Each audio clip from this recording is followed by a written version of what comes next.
segunda parte que se llama Convénceme. Convénceme es una especie de juego en el cual un experto, en este caso es Ivania Aguilón, Ivania, por favor, y el doctor Obregón, Ricardo Obregón de Corrientes, que es un amigo, es el director de coreografía del Instituto Cardiovascular de Corrientes y el director del Departamento de Resonancia Cardíaca, Ricardo.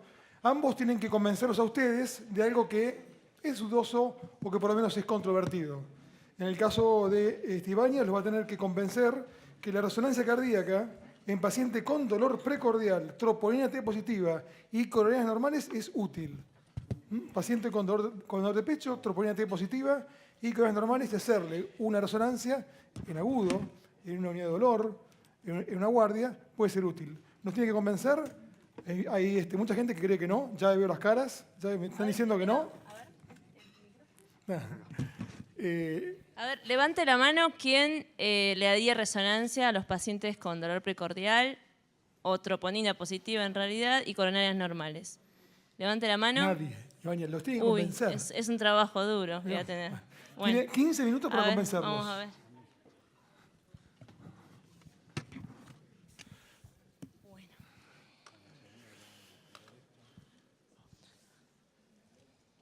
Ay, lo cerraste, no lo cierro. Luego el doctor Obregón nos va a convencer a quién realmente es útil indicarle una resonancia, pero realmente, no que las guías, no. A quién realmente en la práctica diaria, en el mundo real, es útil, en el mundo real y no científico, es útil indicar una resonancia. Vamos, Ivania.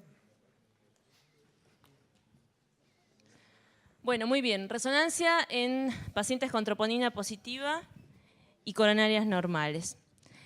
El principal escenario en donde vemos este tipo de pacientes obviamente es la emergencia de la unidad coronaria.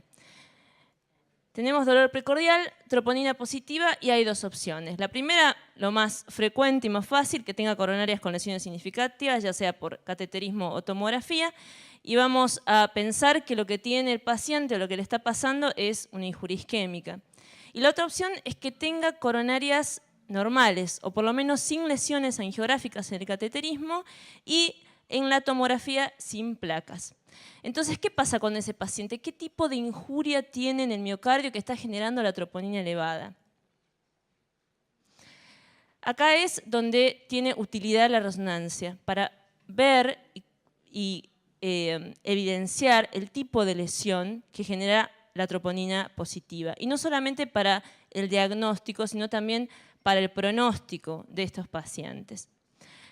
Como todos sabemos, la prevalencia de coronarias sin lesiones en síndrome coronario agudo no es infrecuente. Ronda entre el 60 y el 30%, es un estudio, si bien de hace algunos años. 6.000 pacientes con sospecha de síndrome coronario agudo tenían coronarias sin lesiones entre el 6 y el 30%, siendo más prevalente en mujeres.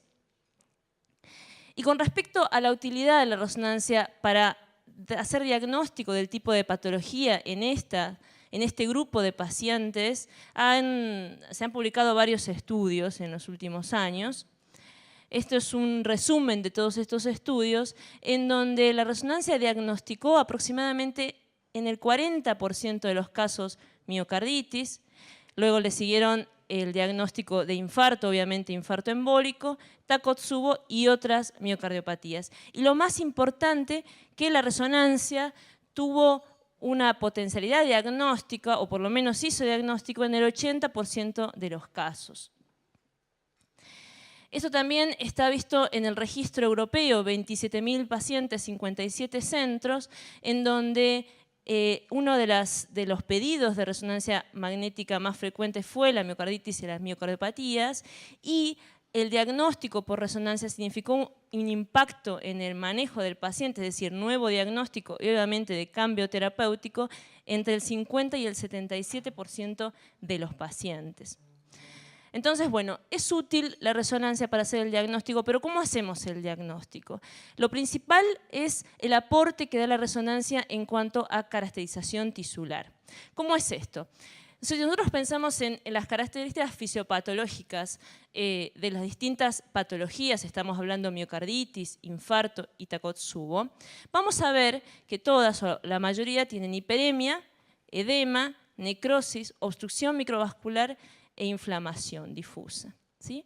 Todas estas entidades fisiopatológicas pueden ser determinadas a través de las distintas secuencias de resonancia. Hiperemia con el T1 pre y post-contraste, edema con el T2, T2 con supresión grasa, necrosis con el realce tardío a través de la retención de gadolinio, estamos hablando de necrosis focal, obstrucción microvascular con la secuencia realce tardío y otra que vamos a ver también que es perfusión, e inflamación con la secuencia que actualmente han salido varios trabajos, no es de práctica de uso habitual, que es la T1 mapping. Entonces vamos a ver cómo vemos lo normal, la miocarditis o el infarto con estas secuencias. En cuanto a la hiperemia normal, la secuencia T1 vemos un miocardio isointenso, como lo vemos en el corte y el ejemplo, sin ninguna área de hiperintensidad. En la miocarditis empiezan a aparecer áreas de hiperintensidad en el miocardio que se corresponden con el esquema, que determinan que ese miocardio tiene hiperemia.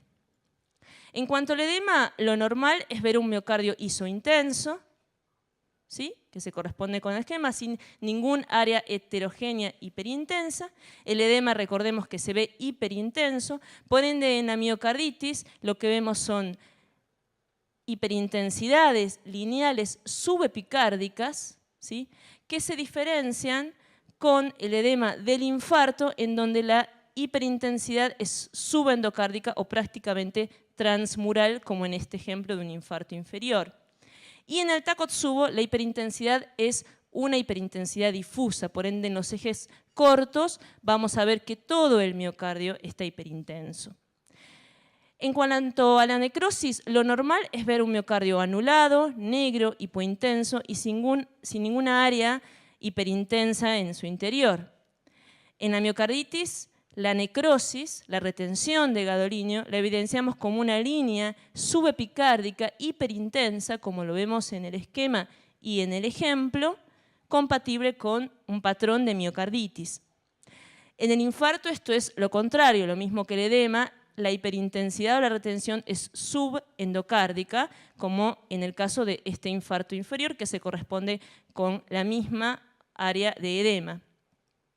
Y en el Takotsubo, como es un daño difuso y el realce tardío detecta necrosis focales, no vemos retención de gadolinio focal, o al menos evidente.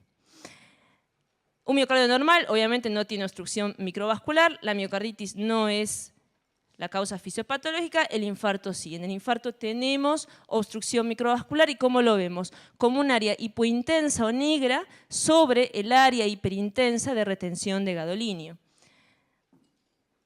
Hay otra secuencia para ver esto, que es la secuencia de perfusión, ¿sí? En donde vemos la entrada del contraste primero en cavidades derechas, luego en cavidades izquierdas.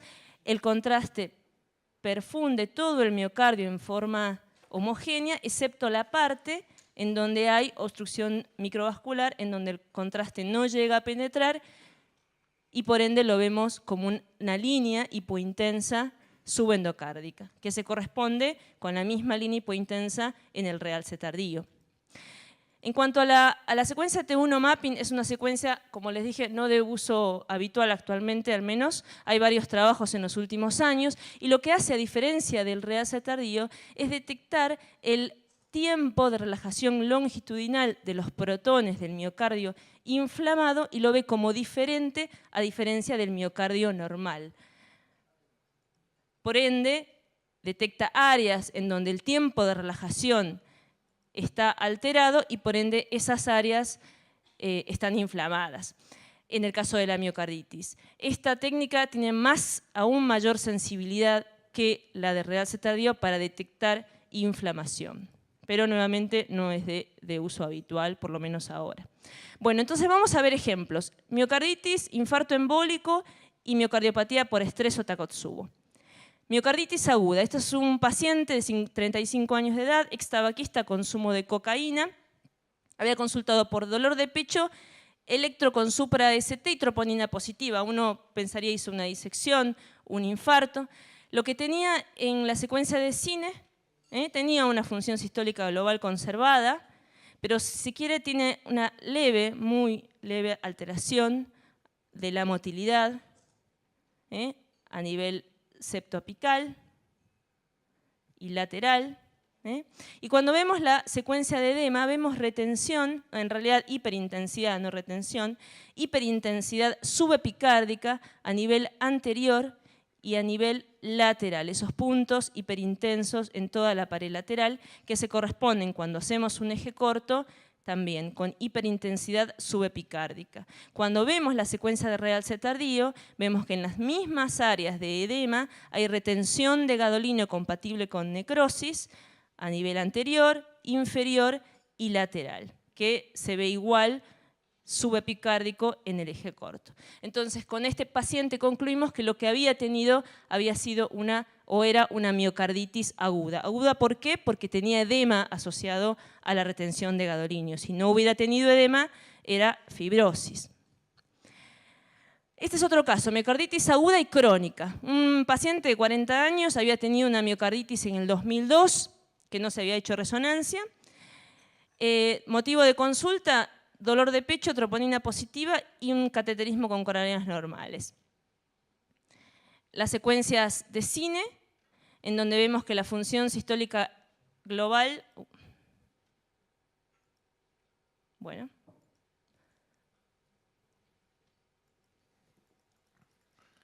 parece que no quiere andar. A ver. ¿No problemas técnicos? Sí. A ver si lo puede reiniciar. A ver. Era mucho video, parece. Bueno, mientras tanto, el doctor Obregón, ¿dónde está? Aquí. No nos va a contar esas cosas de guías ni nada. Usted va a contar la experiencia suya personal, no nos va a mentir, muy importante, no nos mienta y nos diga cuándo realmente, con mayúscula, es útil. No, que por ahí. ¿A quién tengo que pedirle yo una resonancia cardíaca? Y mientras esperamos que se reinicie, les cuento que a las 7:15 aproximadamente tenemos un debate que es espectacular, que yo les voy a mostrar, si tengo tiempo, los mails, cómo se han cruzado los que se van a debatir hoy casi a duelo, entre el doctor Koreski y el doctor Boto, que se encuentra atrás, en si vale la pena o no medicar una placa, no importa el colesterol, medicar la placa, un poco la placa que vimos hoy. Y los mails son realmente bastante digamos, violentos, una especie de relato salvaje de mails, ¿no? Se han cruzado mails muy feos. Yo realmente les dije que lo único que no vale es el contacto físico, lo único que no vale, Fernando, no te pido que nada más que eso, lo demás vale todo. Y aparentemente eran amigos hasta hace 15 días, que ya no son más amigos, así que vamos a ver qué pasa. Bueno, ¿estamos, Ivania? Ahí estamos. Voy a avanzar un poquito. Fin de espacio publicitario.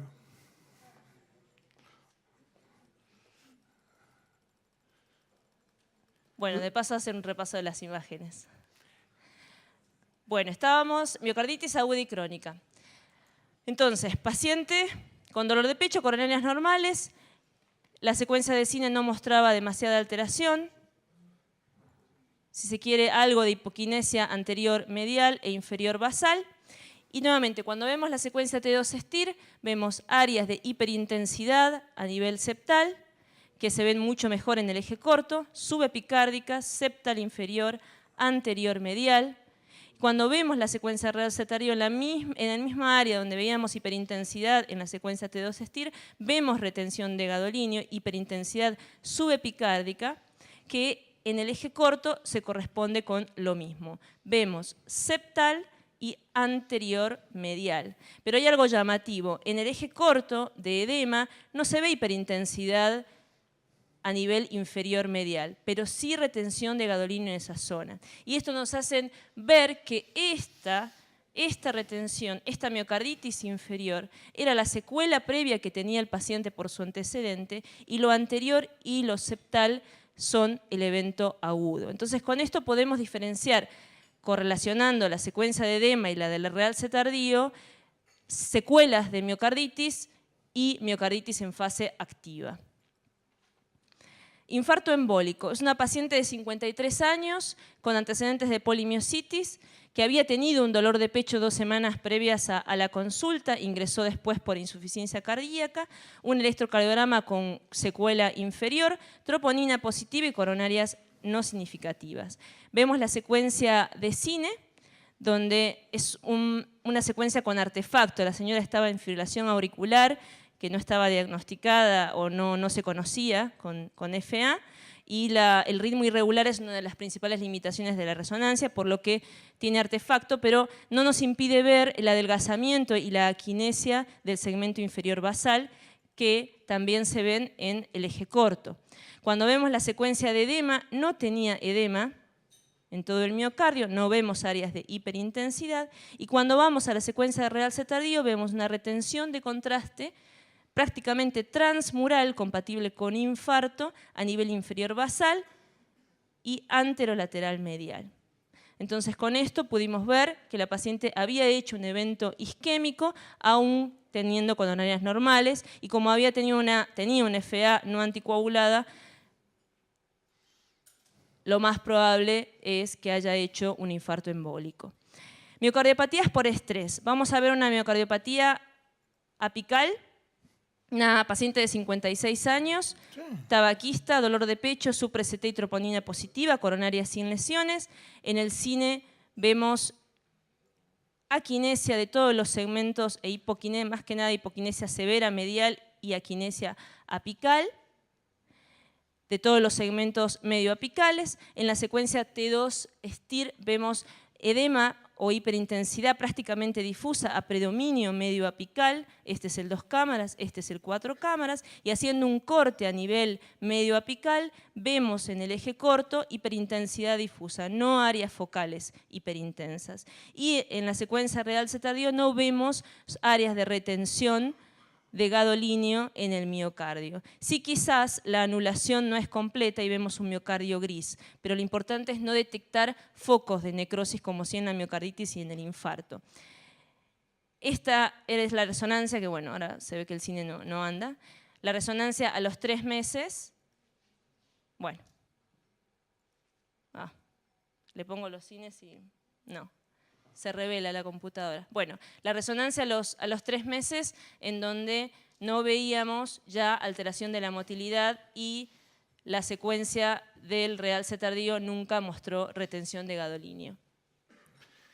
Bueno, les cuento el final, porque bueno, se ve que no lo voy a poder mostrar. Igual lo más lindo en las imágenes. El final en realidad es hacer una mínima revisión de la importancia pronóstica que tiene la resonancia, más que nada del realce tardío. En la miocarditis es importante la detección de retención de gadolinio focal, porque eso determina el pronóstico de los pacientes. Hay ya varios estudios en donde demuestra que tener retención de gadolinio focal en pacientes con sospecha de miocarditis les va peor, tienen peor pronóstico que los pacientes que no tienen retención focal. E incluso más, pacientes que tienen una resonancia anormal, ya sea por retención de gadolinio, por disfunción ventricular o por dilatación del ventrículo en pacientes con sospecha de miocarditis, les va peor que los que no.